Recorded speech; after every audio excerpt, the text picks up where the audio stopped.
Pandian store சீரியல்ல அடுத்து வர எபிசோட்ல நம்ம கோமதியை நம்ம மீனா இருந்துட்டு கோயிலுக்கு கூட்டிகிட்டு வந்துடுறாங்க. எல்லா இடத்துலையும் சுற்றியும் முற்றியும் பார்த்துக்கிட்டே இருக்காங்க. கோமதி இருந்துட்டு, ஏ மீனா ஏதோ பேசணும்னு சொல்லி என்னை இங்கே கூட்டிகிட்டு வந்துட்டு நீ என்ன அந்த பக்கமும் இந்த பக்கமும் பார்த்துக்கிட்டே இருக்க, என்ன விஷயம் அப்படின்னு சொல்லிட்டு கேட்குறாங்க.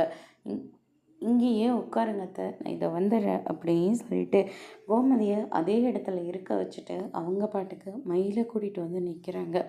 இவகிட்ட பேசுகிறதுக்காக தான் என்னை இங்கே கூட்டிகிட்டு வந்தியான்னு சொல்லிட்டு கோமதி ரொம்பவே கோவப்படுறாங்க. இதுக்காக தான் மீனா நானும் வரமாட்டேன்னு சொன்னேன். ஏன் மீனா என்னை கட்டாயப்படுத்தி இங்கே கூட்டிகிட்டு வந்திருக்க அப்படின்னு சொல்லிட்டு தங்கமயில் ஒரு பக்கமும், அதுக்கு அடுத்ததாக கோமதி இருந்துட்டு பயங்கரமாக ஷாக் ஆகுறாங்க.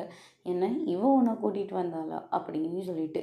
அதுக்கு அடுத்ததாக அத்தை அவங்க ஒரு முக்கியமான ஒரு விஷயம் பேசுகிறாங்க. அது என்னன்னு கேளுங்களேன். இவளை பார்த்தாவே அப்படி பத்துக்கிட்ட வருது, இவகிட்ட நான் என்னத்தை பேச அப்படின்ற மாதிரி கோமதி வந்து சொல்லிக்கிட்டு இருக்காங்க. தங்கமயில் இருந்துட்டு ரொம்பவே வருத்தப்படுறாங்க. மீனாவும் 2 பேருக்கு நடுவில் பயங்கரமாக மாட்டிக்கிட்டு இருக்காங்க. தங்கமயில் வாயால் நம்ம கோமதி கிட்ட அவங்க ப்ரெக்னெண்ட்டாக இருக்கிற விஷயத்த மீனா சொல்ல வைக்க போகிறாங்களா இல்லையான்றதை வரப்போகிற எபிசோடில் பார்க்கலாம். தேங்க்யூ.